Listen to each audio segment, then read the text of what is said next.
Frères et sœurs, en Jésus-Christ, bonjour. Bienvenue une fois de plus à notre émission Une minute avec Dieu.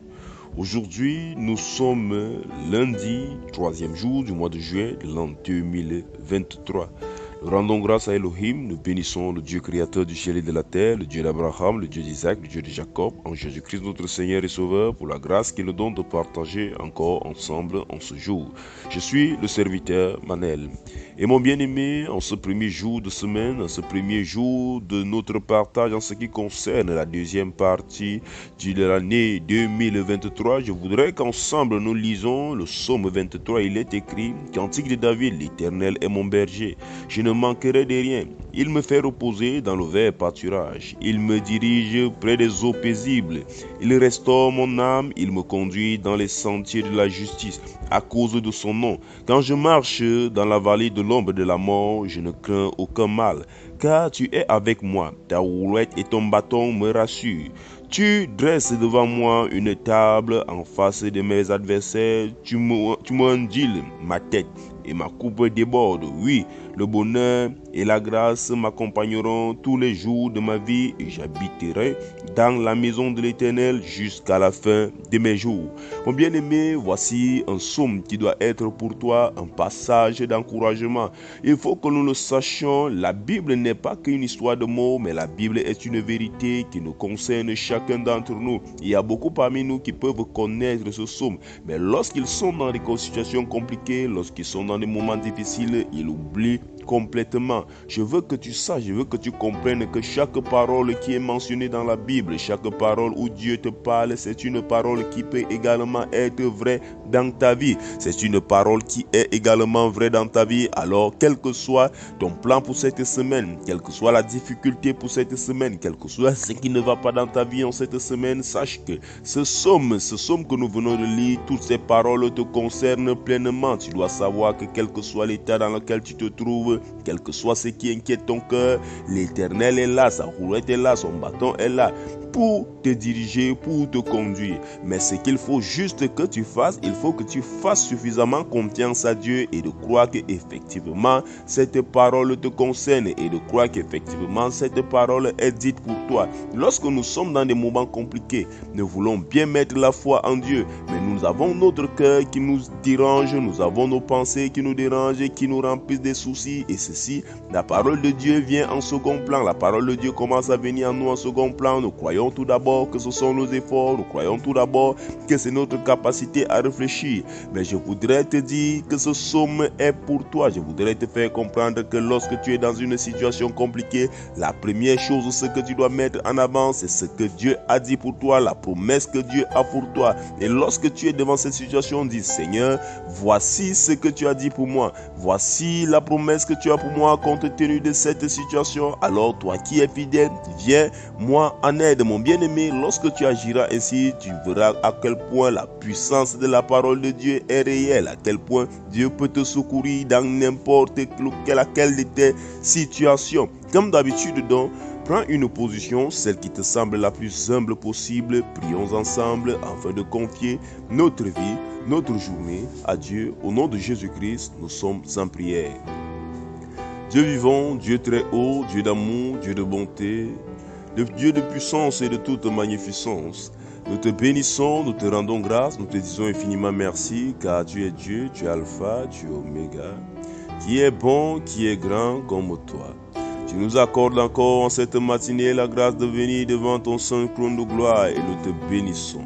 Éternel, nous ne pouvons venir devant ta face sans toutefois reconnaître que nous sommes pécheurs. Nous te supplions, ô Dieu, lave-nous, purifie-nous de nos péchés, et ceci dans le nom puissant et souverain du Seigneur Jésus-Christ.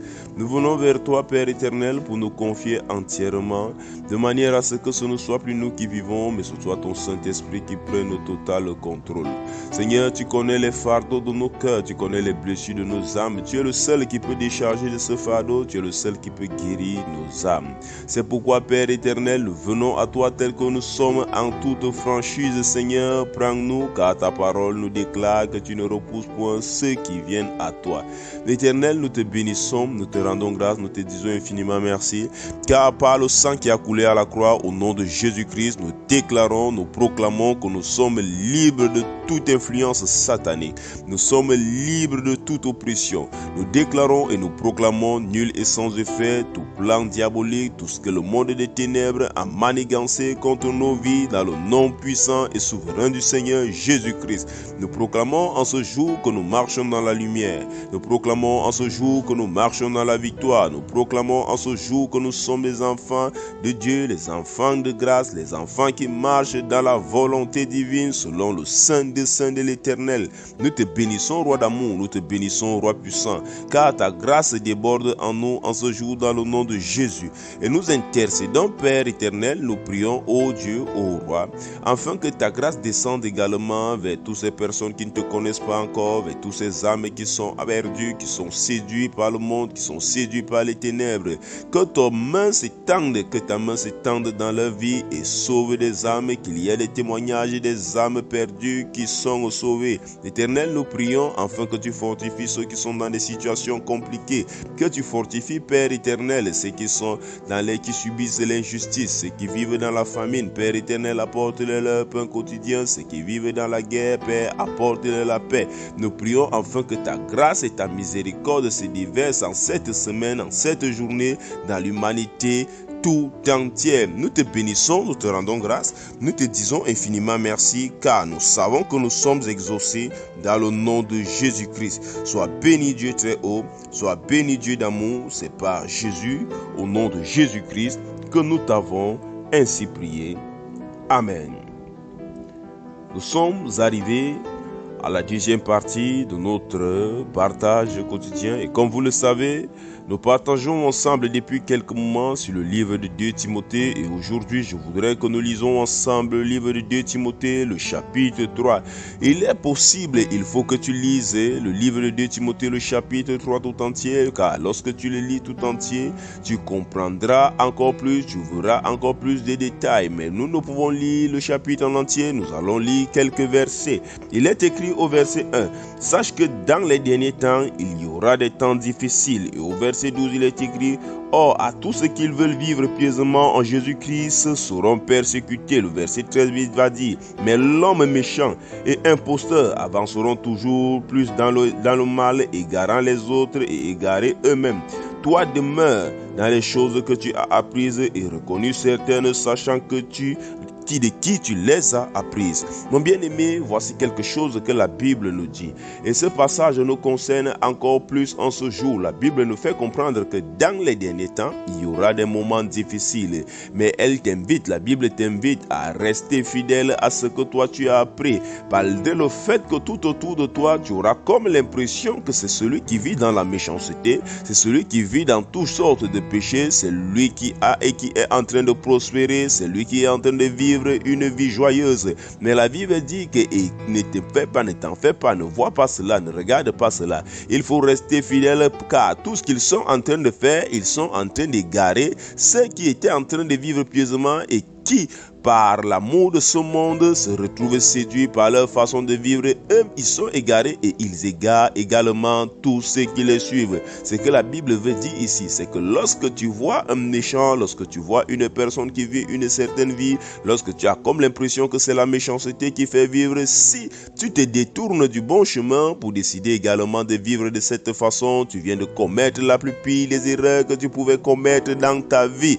Tu viens de quitter ce qu'il ne fallait surtout pas quitter, car dans la méchanceté, il n'y a point de joie. Dans la méchanceté, il n'y a point de joie. Tu vas avoir une apparence, tu auras une apparence d'être une personne heureuse, tu auras une apparence d'être une personne qui vit paisiblement, tu auras une apparence d'une personne qui est dans la joie.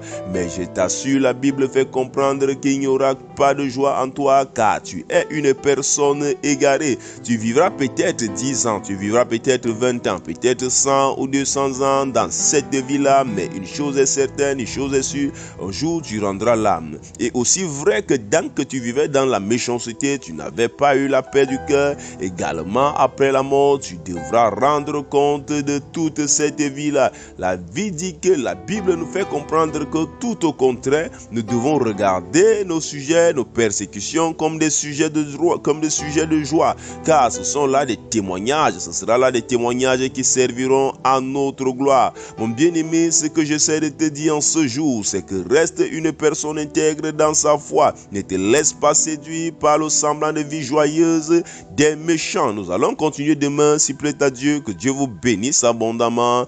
Shalom.